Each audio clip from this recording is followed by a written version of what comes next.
We're almost done, but we have a few special treats for you still to come.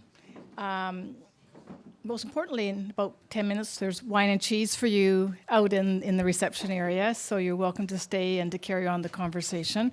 But now I'm going to call upon a friend and colleague of ours, Robert Greenhill, to make a few summary remarks. He's not going to be able to do justice to everything, but Robert's always worth listening to. For those of you who don't know him, he's had a career in international business and a lifelong commitment to public policy and public affairs, and I would say particularly global sustainable development. He's been the managing director of the WEF. He was the president of CETA. He worked at Bombardier and McKinsey, but probably for our purposes right now, short, he's the founder of Global Canada, which is dedicated, and he has dedicated himself to advancing Canada's global impact and Canada's global engagement. And he's also a partner in crime sometimes with Ben Rosewell. So, and he's going to now come forward and sum up our day. But let me just start off by saying what an extraordinary tour d'horizon we had. I mean, and it shows what an extraordinary leader Pierre Trudeau was, but also what an inspiring leader he was for both the people who worked with him and for him, but also the generations of Canadians who would see themselves in some ways as children of Trudeau and his view in the world. And the idea that we didn't have some inferiority complex, we could stand up for what we truly believed in. So let me summarize a few of the takeaways in terms of its relevance today, because the issue was really, is Trudeau's worldview still relevant? And in a way, you could say, well, the world is very different. You know, the G7 in his time was 2/3 of the world economy. Now it's barely 1/3 and dropping. The 20th century was the age of America. The 21st century is probably the age of Asia. And the existential threats of climate change, which we discussed today, and of the cyber military commercial complex, which we did not discuss, were concepts that really weren't there at that time.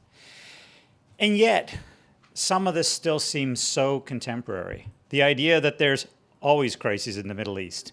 The fact that great power is always great. I mean, they great with one another, and they often great with their supposed allies, what they might perceive as underlings.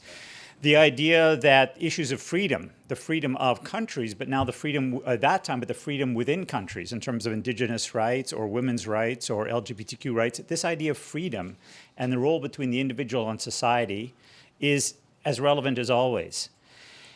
And I guess what I was struck by is how relevant a Trudeauian, if that's such a, approach to these global issues is, and how critical it will be to try to resuscitate some of that. Starting with this idea of acting as if the world matters. You don't engage in the world as a backdrop to your domestic political interests or for videos for the next campaign.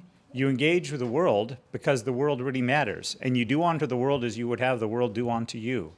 And that is fundamentally important. Second, the idea of engaging the world from the perspective of first principles and not actually let nostalgia or inertia drive how we look at things, not beholden to the past or trapped by inertia. And the quote of not a country of cold, for those of cold of heart or cold of feet, I thought was very relevant. And thirdly, the idea that we should not be cowed by great powers or by our military alliances, that we actually are truly independent in our thinking and our acting based on what we believe is most important for Canadians, and that we don't let a leader or another country push us around. And this idea of independent spirit, standing up on one's own 2 feet, is extraordinarily important as a concept. And the fourth element was that Canada's engagement should not be passive or reactive. It should be active and shaping.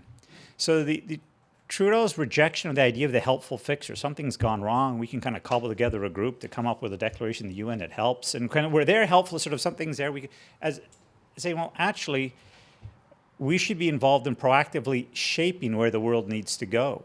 So what struck me in the discussions of his peace process is the idea of let's not wait till it breaks, because the cost of the international system breaking is too great in the 1980s as it is in the 21st century.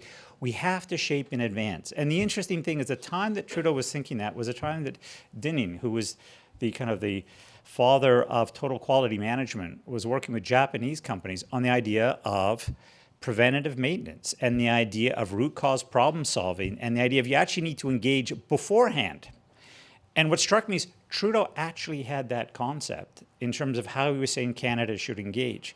Now, interestingly, it's more difficult because when things go wrong and the CNN's there, or Fox News now, whoever it is, then every politician sees why they should be getting engaged. To do what Trudeau does was say, actually, this is important, and it's too important to wait for it to be visible to everybody. We need to shape in advance. Oh, that's extraordinarily powerful. And what was interesting is whole idea of Canada not being a helpful fixer, but a proactive shaper. The idea of shaping is not necessarily that the perennity is clearly established. If Trudeau, in fact, did help affect Reagan's thinking, did help Thatcher's thinking, well, you can't directly tie that back, but how important is that? But that's a different kind of leadership. And this idea that we are not a middle power, whatever that means. Because we too often use a middle power as an excuse to be a middling power. It's like, oh, we're a middle power. We can't really do anything on this. But what does a middle power mean? I mean, in the Middle East, Turkey and Iran are they're great powers, right? Norway, on certain issues, is a great power. There's large Bangladesh and Brazil, and many issues are not powerful at all internationally right now. So what does a middle power mean? And this idea of whether, Ben, the idea of a principal power, or whether what I prefer is as a consequential country, are there certain issues that we should engage on where we actually aim to make a difference, which is what Trudeau did. And this idea of is we're not everywhere and we're not on everything, but on certain geographies and on certain issues, we are going to be consequential. And the world will be different, and we hope better as a result of our engagement. That is a very powerful framing. And so the other thing that came out, this whole issue of balance and complements and this not having the hobgoblin of consistency. And there were sort of six kind of alliterative balances that I heard. One is this idea of principles and pragmatism, of course. The second is you engage both allies and adversaries. The third is, yes, there's the rhetoric, the who is my neighbor, but there's the resources, the ODA at the highest level, twice the level of today. There's also this idea of both collaboration and courage to disagree, and the ability to do both.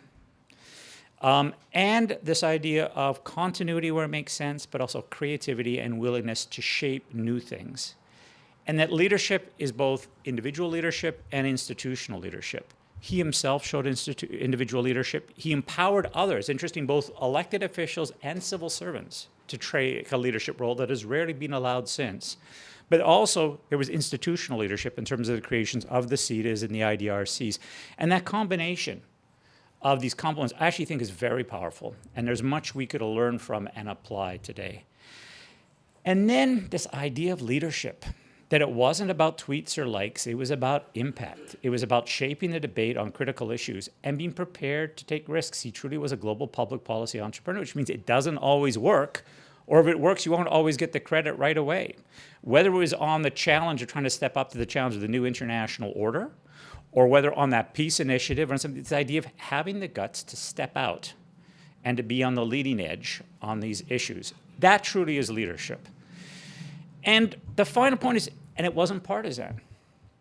I mean, the interesting, of course, as a leader of a political party, you have to have a partisan element to it. He learned that well, particularly after 72. But actually, when you look at the idea of Canada's engagement in the world, one of Trudeau's greatest legacies is what Mulroney did. Even though they were very different, clearly, Brian Mulroney wanted to not trash it. He wanted to show that the progressive Conservatives could do as much on development as the Liberal is, that actually on issues such as like apartheid and so on, actually they could show they could really deliver, and good for them. And actually I think one of the great legacies of Trudeau was that it allowed right up until the mid-1990s and the fiscal and political existential crisis we faced collectively then, there was that continuity. And then I guess the final point just is this issue of having more voices in the conversation. I was struck on this idea that it's a foreign policy for Canadians, not for the Pearson building, right? And this idea that he allowed more voices to be part of the conversation. And Ben, what we've been talking about, how do we actually engage more Canadians on this? This idea that today international governance is too important to leave up to governments, that actually we have to have the universities, the civil societies, the private sector, the foundations and others engaged in this. And whatever we have in terms of a Canadian engagement policy in the future has to be multi-stakeholder. In my sense would be if Trudeau was here today, he would be one of the proponents. And in fact, if he was still at Université de Montréal, I could see him actually leading with radical views on what we should be doing. So I would just like to, on behalf of everybody, thank Tom, Margaret, and Ben for what was not only an informative, but an inspiring and energizing day.